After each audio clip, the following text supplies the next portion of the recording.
पुढची बातमी बघूयात। भोंदू अशोक खरातची पत्नी कल्पना खरात याच्या अटकपूर्व जामीन अर्जावरती आज सुनावणी होती आहे।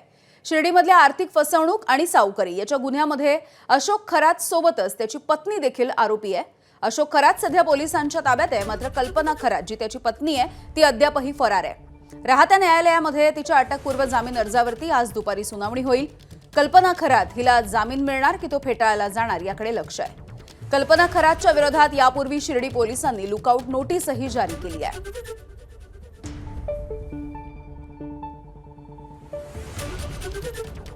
अशोक खरात याच्या पत्नीनं म्हणजेच कल्पना खरातनं राहता सत्र न्यायालयात जामिनासाठी अर्ज केलेला आहे।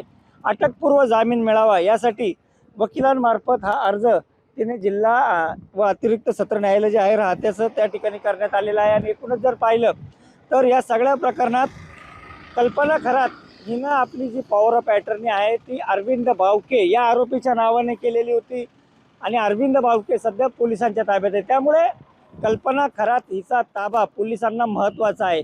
कल्पना खरात हिनं पडद्याच्या मागे राहून नेमके अजून किती व्यवहार केलेत, कशा कशा पद्धतीनं सगळ्या या गोष्टी घडलेल्या आहेत याचा सगळा सखोल तपास शिर्डी पोलिसांना करायचा आहे। त्यामुळं आज या राहता न्यायालयात जी काही सुनावणी होणार आहे त्या सुनावणीत सरकारी पक्षातर्फे हा जामीन अर्ज फेटाळावा अशीच मागणी करण्यात येईल। तर आरोपीच्या वकिलाकडून नेमका काय युक्तिवाद केला जातो हे देखील पाहणं गरजेचं आहे।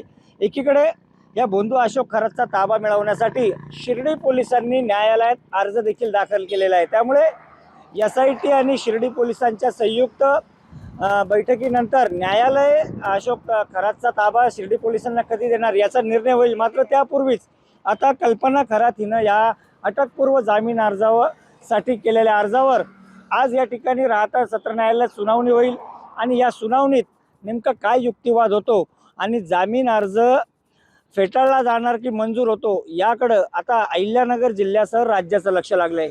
नितीन ओझा, ABP माझा, राहता शिर्डी। ABP माझा, उघडा डोळे बघा नीट।